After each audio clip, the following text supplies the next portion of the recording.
known as the Rabyd Atheist, a former pastor turned atheist, now a compassionate anti-theist. Welcome to my channel. You are free to like or dislike the video, so please feel free to hit those buttons. Feel free to comment below, and I would appreciate it if you would subscribe to the channel and hit your notification bell for more content as it's released. Today is a little bit of a different video because it's out of schedule. It is very much more of a reactionary video.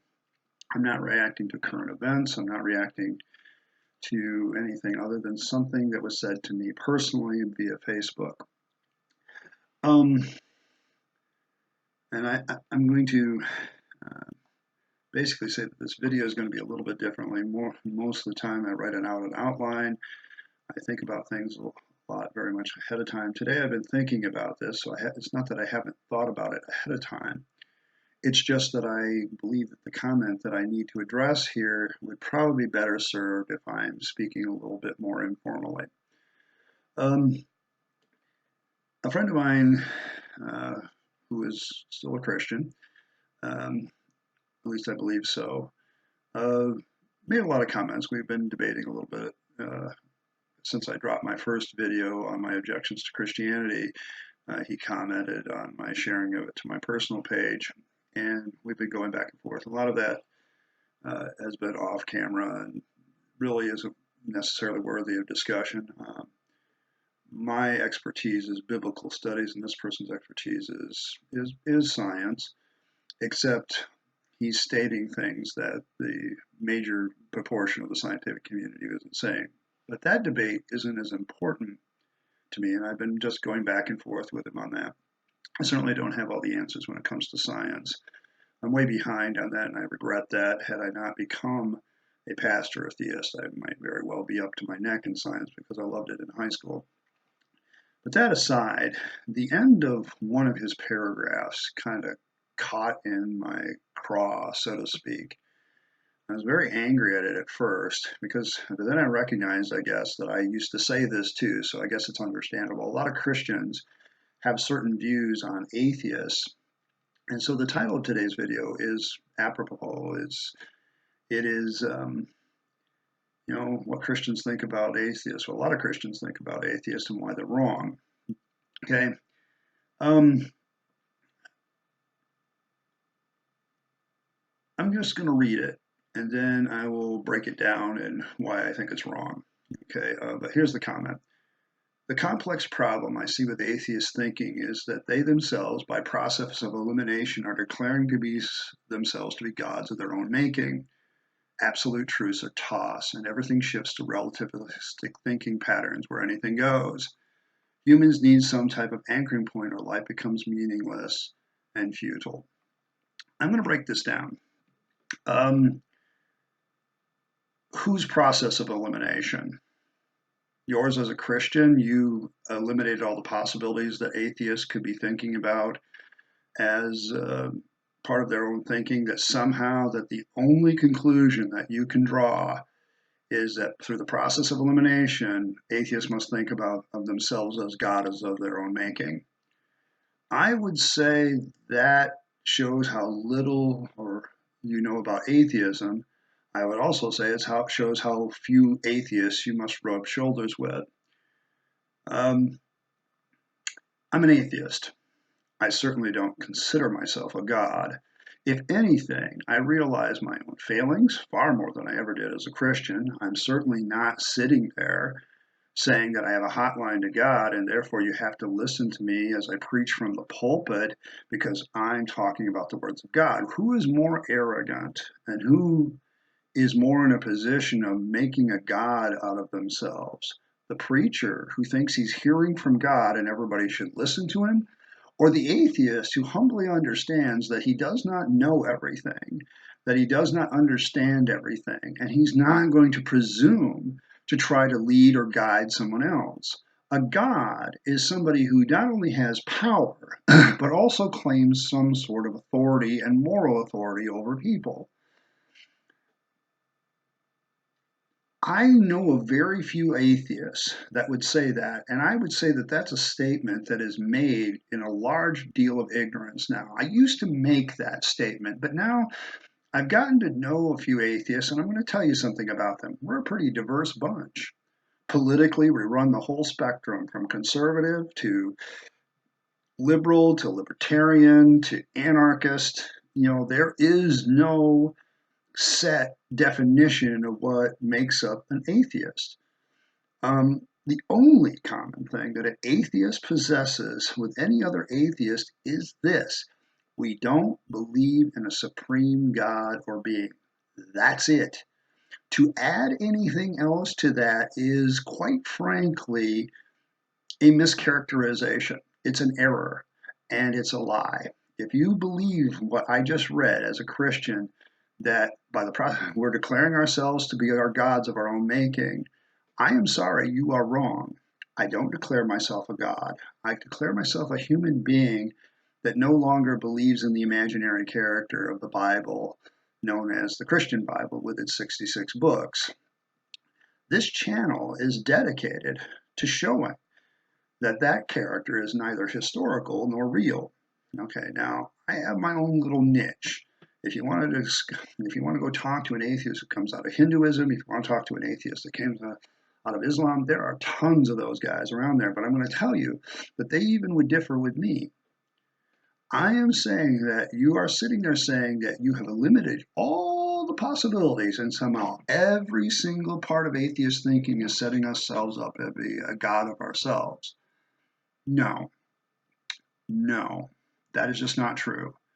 You can sit there and say that, but you are basically doing more to try to justify your own thinking as a theist by basically downgrading what you think atheists think about themselves. And this angers me because now that I know that it's not true, when I hear Christians say it, it makes me mad. I want to use stronger language there, but I'm going to try to keep it clean. Especially when I'm angry, I try to keep things clean. But no, that is not the way it works. Absolute truths are tossed. Name me an absolute truth, and I will show you how it's relative. I'm not trying to be rude here, but what do you mean by absolute truth? Can you give me a list of absolute truths? Because I'm going to tell you right now, anybody who thinks about it will tell you that it's relativistic. I'm going to tell you that on a practical level, Christians don't believe in absolute truth either. They certainly don't believe in absolute morality. Let me give you an example. Slavery. How many Christians in the United States believe slavery should be a thing? Almost every Christian I would talk to say that it's probably morally wrong for one human being to own another human being. Sorry, simply true. I don't know of any Christians that advocate for slavery anymore.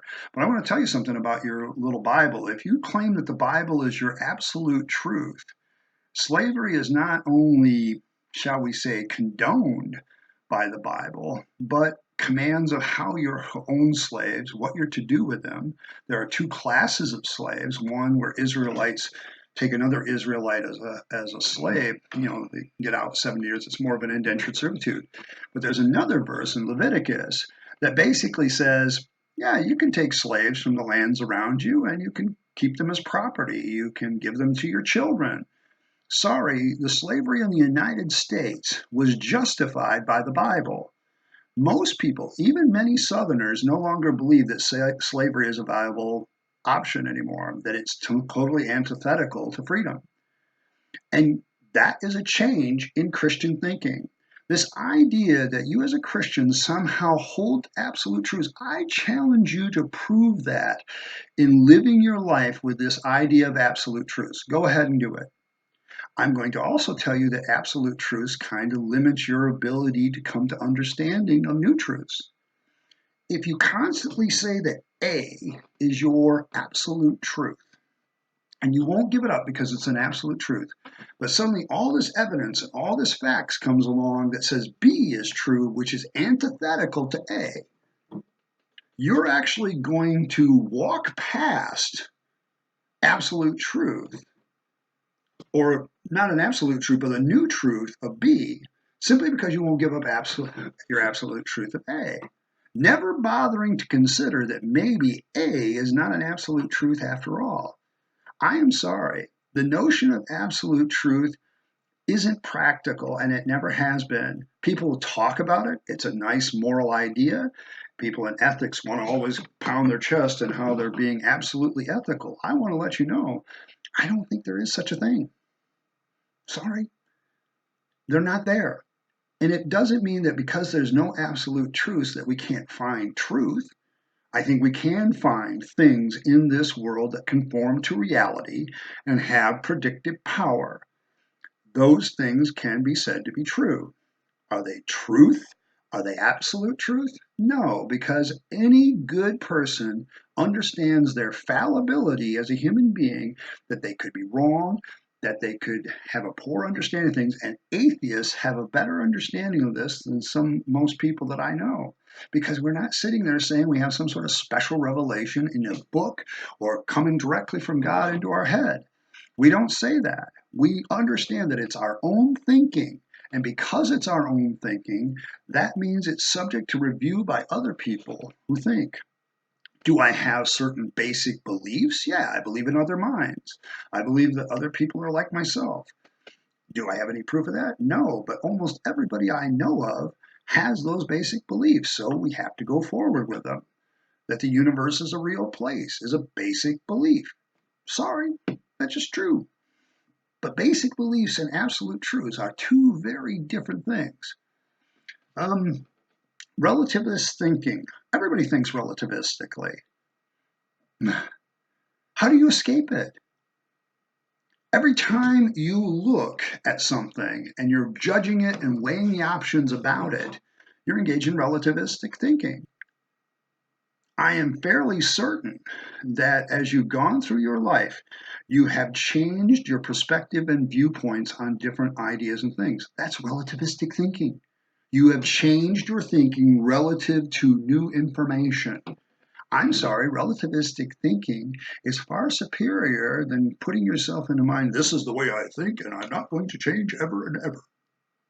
No, that's just not going to work. It's just not going to work. Sorry, you're right. It is relative. Anything goes? No, anything doesn't go. Just because you're thinking relativistically does not mean anything goes. Sorry, it doesn't. Sorry, we are a social species. We have developed certain rules because it leads to our survival. People that cooperate with each other, people that treat each other with kindness, people that treat each other with generosity, people who make sacrifices for others are generally more likely to survive and thus pass on their lineage to their children.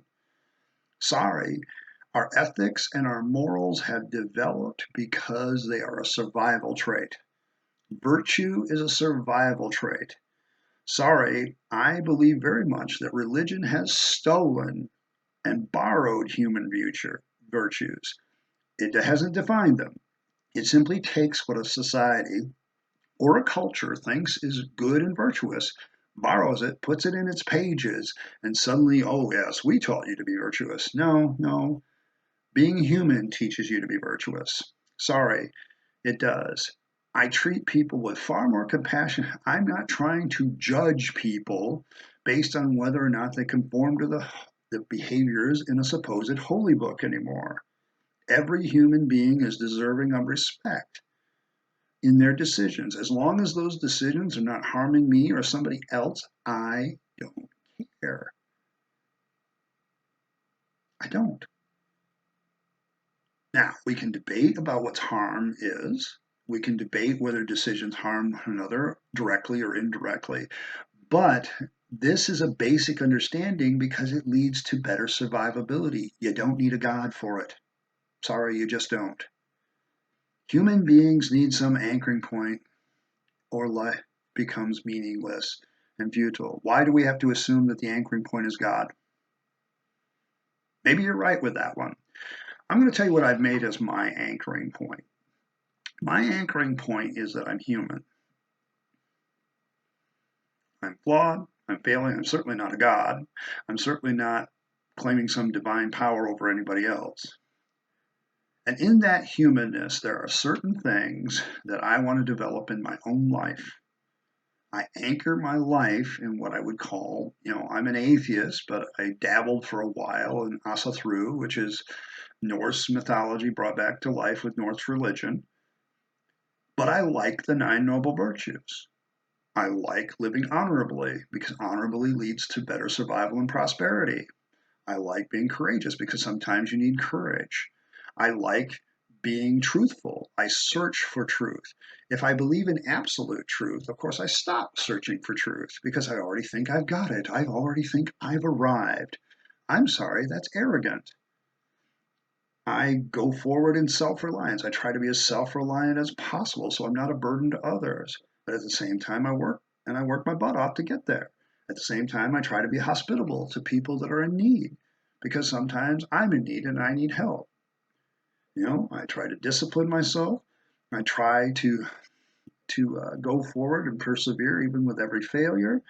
And I live my life in fidelity as best I can with other human beings. I'm loyal to those who are loyal to me. Now, why would I do all those things? Those are all my anchoring point. I created that anchoring point. Two, it's a good anchoring point because it leads to my own survival and prosperity. And three, no God was involved. Unnecessary. You don't need God to give you that anchoring point, period. You don't. I gave it to myself. Now, you can call that arrogant, but in truth, that's what we all do anyway. I'm sorry, I was a pastor for 20 freaking years. And people picked and chose what verses they wanted to follow out of the Bible because it either benefited them or didn't benefit them. You want to talk about a group of people that struggles with relativistic values.